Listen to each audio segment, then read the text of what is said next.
бахшида ба 25-солагии истиқлолияти давлатии ҷумҳурии Тоҷикистон бахши ҷавонон варзиш ва сайёҳии шаҳри Турсунзода дар комплекси варзишии Самандар 21 мусобиқаи кушоди шаҳри Турсунзода оид ба зӯрозмӯиҳои универсалиро дар байни кӯдакону наврасон ва ҷавонон гузаронид.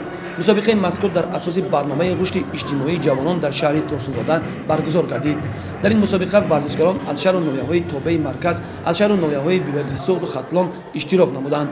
ҳадаф аз гузарондани ин чорабинии варзишӣ тарбияи ҳисси ватандӯстӣ, ватанпарастӣ, хештаншиносӣ, ифтихори миллӣ, баланд бардоштани сатҳи маънавият, ахлоқ, тарбияи маънавии ҷисмонии ҷавонон, муҳаббат ба ватан, баҳри ҳифзи амният, таҳкими истиқлолият ва ободии ватан мебошад.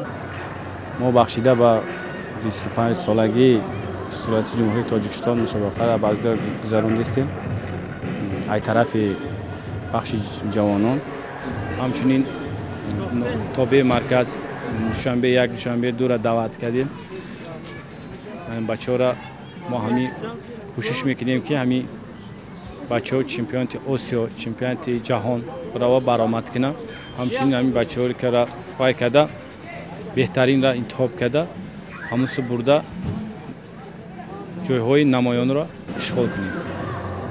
варзишгарон аз синни 7 то 18 сола аз рӯи вазнҳои аз 30 то 60 килограмм қуввозмоӣ намуданд. ман имрӯз дар ин мусобиқа ҷои аввалро гирифтам. мехоҳам ки дар дигар давлатҳо ҷои аввал кӯшиш кунам, ҷои аввалро гирам. ман мехоҳам ки парчамбардони миллат шавам. дар охири ин чорабинӣ аз тарафи бахши ҷавонон варзиш ва сайёҳӣ назди мақомоти иҷроии ҳокимияти давлатии шаҳри Турсунзода ба ғолибони мусобиқа медал, ифтихорнома ва тӯҳфаҳои хотиравӣ супорида шуд.